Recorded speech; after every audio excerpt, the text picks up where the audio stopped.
I woke up to a miracle today. Triggers stay as I find my way. No judgment to lead astray. In this peace. Welcome to A Course in Miracles in Practice.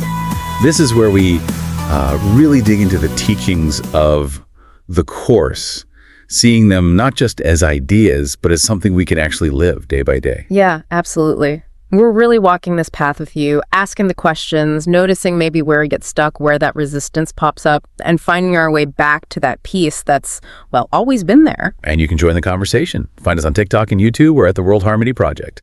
Or shoot us an email, ACIM@theworldharmonyproject.org. We love hearing from you. So today we're focusing on Lesson 188. It's a powerful one. The peace of God is shining in me now. And it's important to get this. The Course means this literally. It's not just poetic. It's saying that the peace, the light we're often searching for out there somewhere, it's actually already here, inside, right now. It's quite a radical statement when you really let it sink in. So before we talk about, what that means practically, let's just receive the lesson itself. Okay, Lesson 188. The peace of God is shining in me now. Why wait for heaven? Those who seek the light are merely covering their eyes. The light is in them now. Enlightenment is but a recognition, not a change at all. Light is not of the world, yet you who bear the light in you are alien here as well. The light came with you from your native home and stayed with you because it is your own.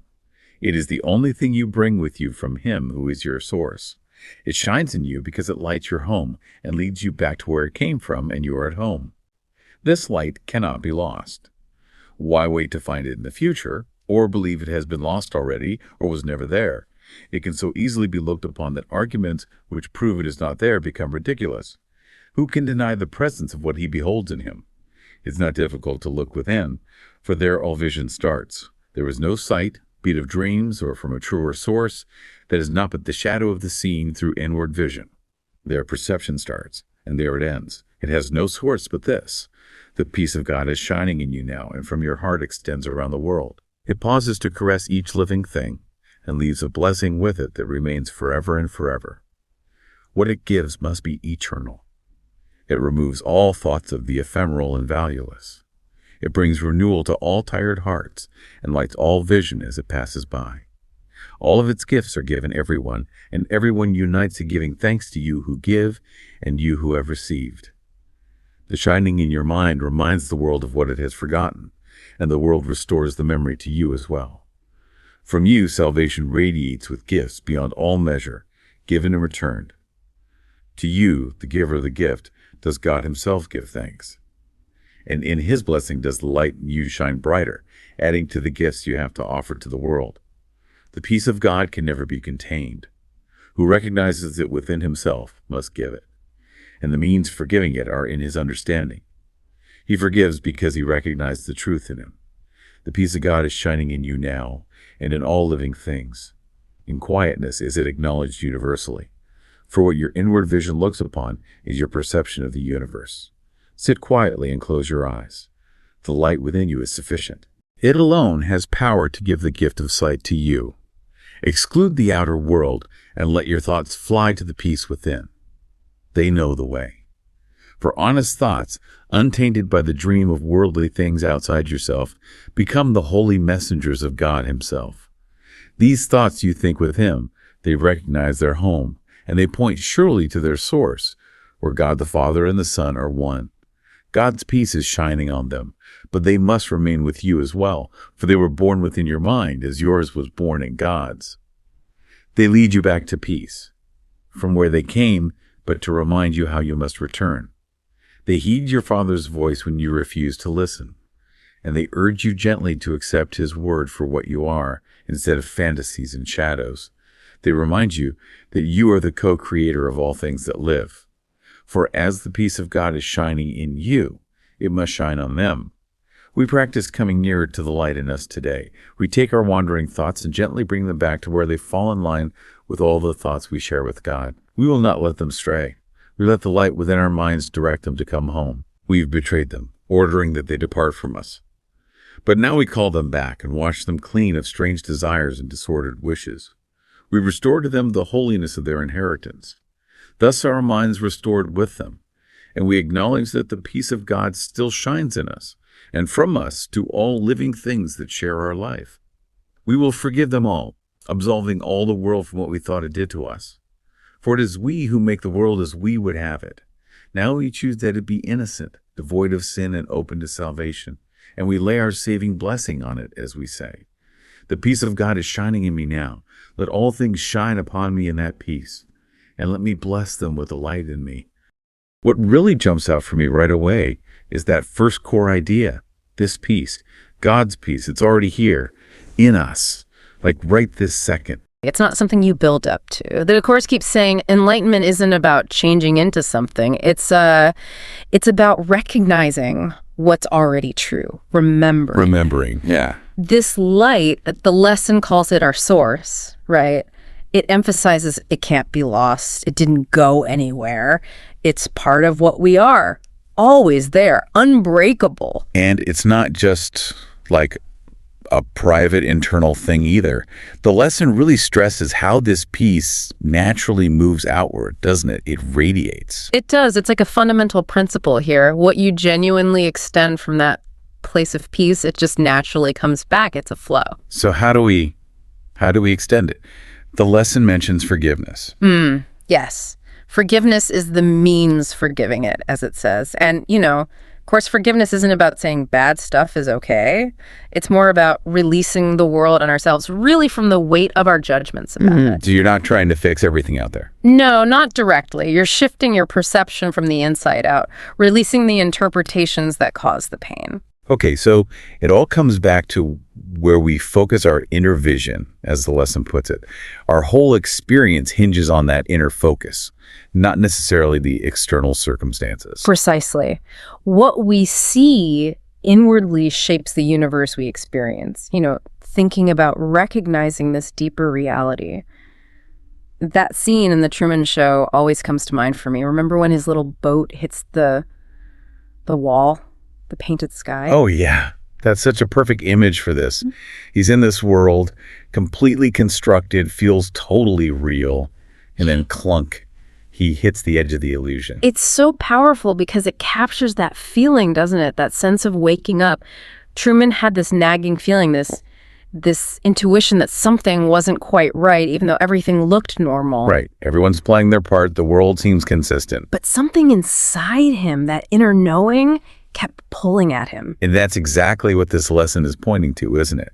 We build these elaborate worlds for ourselves too, worlds full of stress and deadlines and conflict, and they feel so incredibly solid. But then there's that quiet inner voice, maybe just a flicker, that says, hang on, is this really it? Is this the whole story? That little nudge, that's the light. That's the peace already there, just asking us to look beyond the setup. Mm-hmm. And like Truman, when we start to even peek beyond that setup, there's often resistance, right? Internal voices, maybe even external ones saying, no, stay here, it's safer, this is all there is. Definitely. But once you get even a glimpse, once you sense there's something more than the limited reality you've been sold, you can't really unknow it, can you? Something shifts. Yeah, that awareness changes things. And what's so amazing, maybe even more freeing than Truman sailing off, is that for us, it's not about finding a physical exit door. Right. It's about realizing the deeper reality is right here, woven into this experience. The peace of God isn't somewhere else. It's underneath the roles, beneath the reactions, beneath all the noise. It's the steady current. So that wall Truman hits, for us, that's like bumping up against the limits of our own thinking.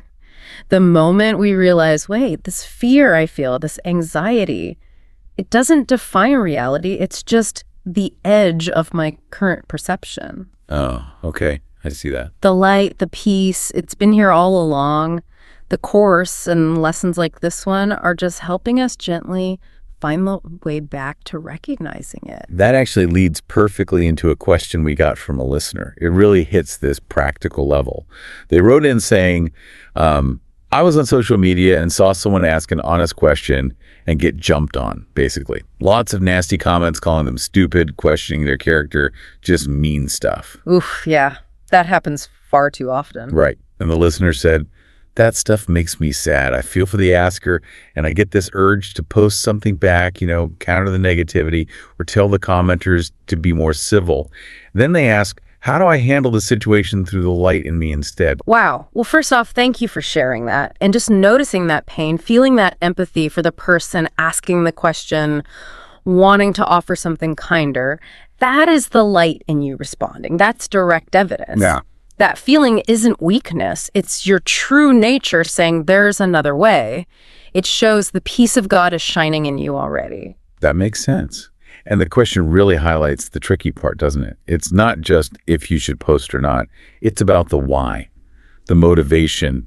Am I jumping in to defend, to correct, maybe even to punish a little bit? Or is the intention genuinely to extend peace, to let that inner light guide the response, or even guide the choice not to respond externally? So, okay, let's make this practical. How could someone use this lesson, the peace of God is shining in me now, in that exact situation? Maybe like some steps. Yeah, we can walk through that. So the first thing, absolutely crucial, is to pause before reacting. That initial urge, that heat, just take a breath. Silently, inside, just say the words, the peace of God is shining in me now. Let it anchor you for a second. Create a little space. Okay, pause and connect. Got it. Second, try to shift your focus inward. Even if it's just for a literal second or two, close your eyes if you can. Tune out the screen, the comments. Tune in to that feeling of light or peace within, however faint it might seem. Remember, that's where your true vision starts. Right. Third, from that inner space, offer a silent blessing. Just mentally extend peace. Imagine that inner light touching the person who asked the question, and also, importantly, the people who left the negative comments, not trying to change them, just offering peace. Bless everyone involved. Okay. Fourth, and this is key, check your motivation. Really honestly ask yourself, why do I want to post? Is it truly to bring light or understanding? Or is there some ego in there wanting to be right, wanting to fight, wanting to correct? Be honest. That takes real honesty, yeah. It does. Then, fifth, based on that check, choose whether to post, but from peace. If you still feel a clear, calm guidance to say something, okay. But let the words come from that peaceful place. Let the light guide the tone, the intention, gentle, clear. And if the motivation check revealed it wasn't about peace, then maybe the action is simply to continue holding them in that silent blessing and not engage externally. Peace can be extended powerfully in silence, too. okay. So choose the action from peace. What's last? Sixth, leave the outcome alone. Once you've acted from that place of peace, whether posting gently or blessing silently, let go of what happens next, you don't control responses. The light you offered has been offered. Your part is done in that moment of extension. Release the need for a specific result. Let it go. That's often the hardest part. It really can be. But it's essential for maintaining your own peace. The big takeaway here, woven through this lesson and really the whole course, is that this light inside you, it isn't something fragile you have to protect or earn. It doesn't vanish when things get tough. It is you, your core reality, unchanging. Yeah, and remembering that doesn't mean we check out from the world. It actually lets us engage differently. We see it through that lens of peace instead of constant reaction. Every moment really is a chance to just pause, reconnect with that light, and let it flow through. It transforms how we experience everything. So maybe a really simple practice to take away from this is just occasionally throughout your day, close your eyes for a moment, silently affirm, the peace of God is shining in me now. And just imagine that light, that peace, radiating gently outward to whatever or whoever is right there with you, just a quiet offering. The little moment. It seems small, but it can shift things, can't it? Not by forcing anything, but just by trusting that peace is already there. Exactly. Trusting its presence within you and within everything. Thank you truly for joining us again today, for exploring this with us. Your presence here makes a difference. We'll be back tomorrow looking at the next step, lesson 189. And until then, please remember this. You are the light, not someday in the future, right now.